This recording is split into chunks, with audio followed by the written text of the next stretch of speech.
ഇന്ന് ഞാൻ ഉണ്ടാക്കാൻ പോകുന്ന ഐറ്റം എന്താണെന്ന് വെച്ച് കഴിഞ്ഞാൽ ഒരു വെറൈറ്റി മുട്ടക്കറിയാണ്. ഞങ്ങൾ എറണാകുളം എന്ന് പറഞ്ഞാൽ ഞങ്ങൾ ആ കൊച്ചിക്കാരുടെ ഒരു സ്റ്റൈലിലുള്ള മുട്ടക്കറിയാണിത്.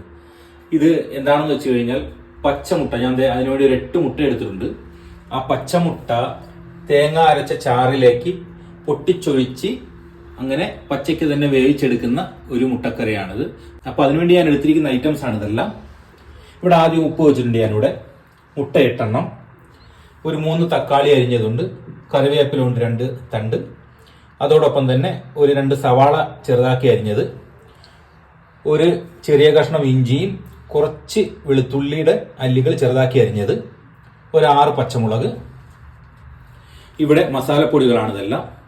മുളക് പൊടി 1.5 ടീസ്പൂൺ, മല്ലിപ്പൊടി 1.5 ടീസ്പൂൺ, കുരുമുളക് പൊടി 1/2 teaspoon, chicken masala 1 teaspoon, garam masala 1/2 teaspoon, മഞ്ഞൾപ്പൊടി ഒരു 1/2 ടീസ്പൂൺ. ഇത്രയുമാണ് ഞാൻ എടുത്തിരിക്കുന്നത് മസാലപ്പൊടികൾ. അതിനുശേഷം ഞാൻ കുറച്ച് തേങ്ങ, ഒരു അരമുറിയേക്കാൾ കുറച്ച് കുറവാണത്, അതിനെ വെള്ളം ഒഴിച്ച് നല്ലപോലെ ഫൈനായിട്ട് അരച്ചു വെച്ചിരിക്കുന്നതാണ്.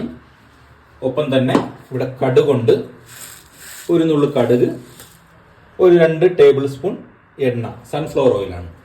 ഇത്രയുമാണ് അപ്പോൾ നമ്മുടെ വെറൈറ്റി മുട്ടക്കറി ഉണ്ടാക്കുവാൻ വേണ്ടത്. ഞാനിവിടെ ചീനച്ചട്ടി അടുപ്പത്ത് വെച്ചിട്ടുണ്ട്. അടുപ്പൊന്ന് കത്തിച്ചു കൊടുക്കുക. ഇവിടെ ചീനച്ചട്ടി ചൂടായിട്ടുണ്ട്. നമുക്ക് എണ്ണ ഒഴിച്ചു കൊടുക്കാം. സൺഫ്ലവർ ഓയിലാണ്, 2 ടേബിൾ സ്പൂൺ സൺഫ്ലവർ ഓയിൽ. നമുക്ക് ആവശ്യത്തിനുള്ള കടുക് ഇട്ട് കൊടുക്കാം. അതിലേക്ക് ഒരു നുള്ളു കടുകാണ് കേട്ടോ ഇത്.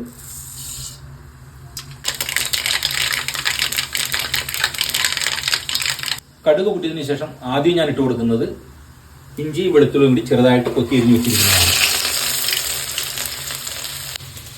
ഇഞ്ചി വെളുത്തുള്ളി ഇട്ടതിന് ശേഷം ഞാനതിലേക്ക് അരിഞ്ഞു വെച്ചിരിക്കുന്ന സവാള ഇട്ട് കൊടുക്കുകയാണ് മൊത്തത്തിൽ.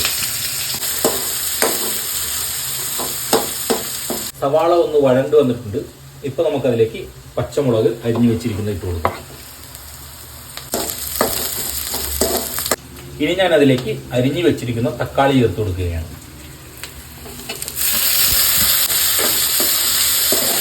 തക്കാളി ഒന്ന് വെന്ത് വരുവാനുള്ള ഉപ്പ് ഞാൻ ചേർത്ത് കൊടുക്കുന്നുണ്ട് അതിലേക്ക്.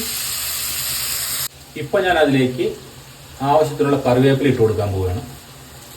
ഞാൻ കഴുകി എടുത്തു വെച്ചിരിക്കുന്ന കറിവേപ്പിലയാണ്. ഇത് മൊത്തത്തിൽ ഞാൻ ഇതിലേക്ക് ഇട്ട് കൊടുക്കുകയാണ്. നമ്മൾ എടുത്തു വെച്ചിരിക്കുന്ന മസാലപ്പൊടികൾ ചേർത്ത് കൊടുക്കുക. അത് മുഴുവനായിട്ട് ഞാൻ ഇട്ട് കൊടുക്കുകയാണ്.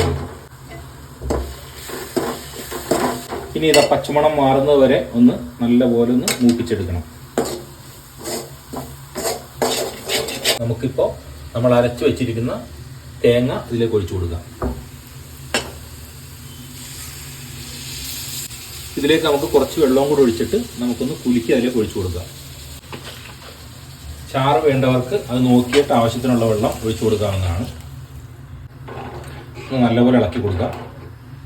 ഇളക്കിയിട്ട് ഒന്ന് നല്ലപോലെ തിളപ്പിച്ചെടുക്കണം. ഇത് 1/2 സ്പൂൺ ഉപ്പും കൂടി ചേർത്ത് കൊടുക്കുന്നുണ്ട്. ഇപ്പൊ നമുക്കതിലേക്ക് ഈ മുട്ടയെല്ലാം പൊട്ടിച്ചൊഴിച്ചു കൊടുക്കാം. ഓരോന്നായിട്ട് നമുക്ക് ഇതിലേക്ക് പൊട്ടിച്ചൊഴിച്ചു കൊടുക്കാം. ഓരോ മുട്ടയും വേറെ വേറെ ഇടങ്ങളിലായിരിക്കണം നമ്മൾ പൊട്ടിച്ചൊഴിച്ചു കൊടുക്കേണ്ടത്. ആദ്യത്തെ നടുക്കൊഴിച്ചു കൊടുത്ത് രണ്ടാമത്തെ ഇവിടെ സൈഡിൽ വേറെ വേറെ സ്ഥലങ്ങളിൽ മാറ്റി മാറ്റി ഒഴിച്ചു കൊടുക്കുക.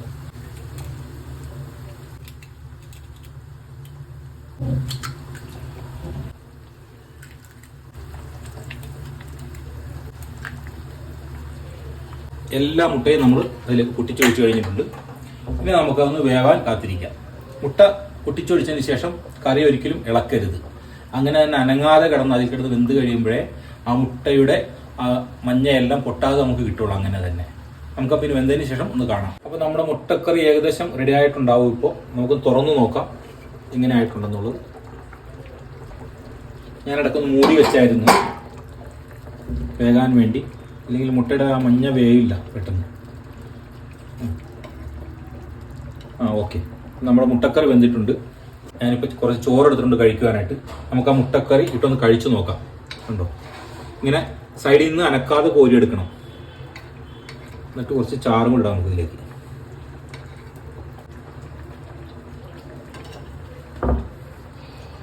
ഇനി നമുക്കൊന്ന് കഴിച്ചു നോക്കാം.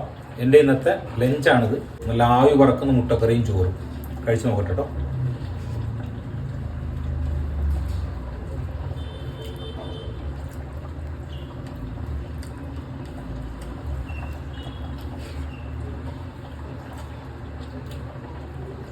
നല്ല അടിപൊളി രുചിയിൽ വളരെ എളുപ്പത്തിൽ പെട്ടെന്ന് തയ്യാറാക്കാൻ പറ്റുന്ന ഒരു മുട്ടക്കറിയാണിത്. അപ്പോൾ എല്ലാവരും ഇതേപോലെ വീട്ടിലൊന്നും ഉണ്ടാക്കി നോക്കുക. നമുക്ക് ഈ വീഡിയോ ഇവിടെ വൈൻഡപ്പ് ചെയ്യാം. വീഡിയോ കാണുന്ന കൂട്ടുകാരെല്ലാവരും ചാനൽ സബ്സ്ക്രൈബ് ചെയ്യാൻ മറക്കല്ല കേട്ടോ.